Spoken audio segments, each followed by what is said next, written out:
కేటీఆర్ ఇప్పుడు తెలంగాణ పాలిటిక్స్ లో గట్టిగా వినిపిస్తున్న పేరు. ఇప్పుడు కొత్తగా ఏముంది? 10 ఏళ్లుగా ఆయన పేరు వినిపిస్తూనే ఉంది కదా. మాజీ మంత్రిగా, బీఆర్ఎస్ వర్కింగ్ ప్రెసిడెంట్ గా ఆయన చాలా ఏళ్లుగా తెలంగాణలో ఫేమస్ గా వినిపిస్తున్న పేరే కదా అంటారా? కానీ అప్పుడు వినిపించడానికి ఇప్పుడు వినిపిస్తున్న దానికి చాలా తేడా ఉంది. తెలంగాణ అంటే మామూలుగా మొదట గుర్తొచ్చే పదం కేసీఆర్. కానీ ఇప్పుడు ఆ ట్రెండ్ మారుతున్నట్టు కనిపిస్తోంది. ప్రస్తుతం అధికారంలో ఉన్న కాంగ్రెస్ నేతలు విపక్షంలో ఉన్న కేసీఆర్ నామజపం చేసేవారు. పొగడడానికైనా తిట్టడానికైనా కేసీఆర్ పేరే వినిపించేది. కానీ అధికారం కోల్పోయాక బాధ్యతలన్నింటినీ కొడుకు, అల్లుడు కేటీఆర్, హరీష్ రావులకు అప్పగించేసి ఫామ్ హౌస్ కే పరిమితమయ్యారు కేసీఆర్. ఇక అప్పటినుంచి ఈ ఇద్దరూ కలిసి అధికార కాంగ్రెస్ పై విరుచుకు పడుతున్నారు. నిజానికి కాళేశ్వరం, విద్యుత్ ఒప్పందాలు అవకతవకలు, ఫోన్ ట్యాపింగ్ వంటి కేసులతో బీఆర్ఎస్ ను ముప్పుతిప్పలు పెట్టేందుకు కాంగ్రెస్ ప్రభుత్వం చాలా కృషి చేస్తున్నప్పటికీ ఈ ఇద్దరూ కలిసి గట్టిగానే ఎదుర్కొంటున్నారు. ఒక్క నిజం చెప్పాలంటే బీఆర్ఎస్ పై గతంలో ఉన్నంత కోపమైతే ప్రస్తుతం తెలంగాణ ప్రజల్లో లేదు. దీనికి బీఆర్ఎస్ పోరాట పటిమ కంటే కాంగ్రెస్ స్వయంకృతాపరాధాలే ఎక్కువని చెప్పాలి.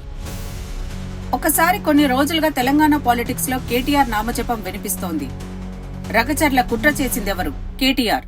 ఫార్ములా ఈ కార్ రేసింగ్ లో అక్రమాలకు ఆద్యుడెవరు? కేటీఆర్. అక్రమంగా ఫామ్ హౌస్ కట్టుకుందెవరు? కేటీఆర్.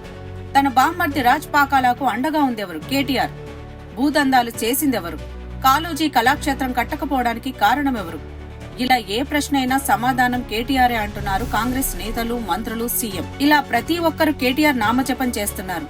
ఇదిగో కేటీఆర్ అరెస్ట్, అదిగో కేటీఆర్ అరెస్ట్ అంటూ తెగ ప్రకటనలు చేసేశారు. బాంబులు పేలతాయి, చిచ్చుబుడ్లు ఎగురుతాయి అంటూ మరో మంత్రి చేసిన హడావిడి అంతా ఇంతా కాదు. కానీ తీరా ఏమైంది? ఏం కాలేదు.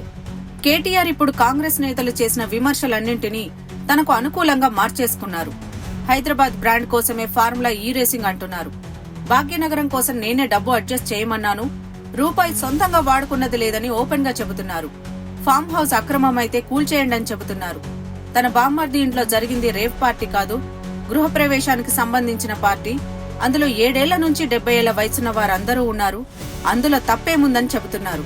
ఇక లగచర్ల ఘటనపై అయితే ఢిల్లీకి వెళ్లి మరీ కొట్లాడుతున్నారు. ఇవన్నీ గమనించి కాంగ్రెస్ నేతలు ఇప్పుడు మాట మార్చేశారు. కేటీఆర్ అరెస్ట్ అవుతారని మేమెప్పుడన్నాం? ఆయనే సింపతి కోసం ట్రై చేస్తున్నారంటూ ప్లేట్ ఫిరాయించేశారు. అయితే కేటీఆర్ కు అనవసరంగా పాపులారిటీ తీసుకొచ్చి పెట్టామనే విషయం తెలుసుకోవడానికి కాంగ్రెస్ నేతలకు కాస్త సమయం పట్టిందనే చెప్పాలి. చివరిగా ఓ మాట, ఈ కేసులో అవినీతి అనే విషయాలు రాజకీయ నేతల గెలుపోటములను శాసించే స్థితిలో లేవనే చెప్పాలి.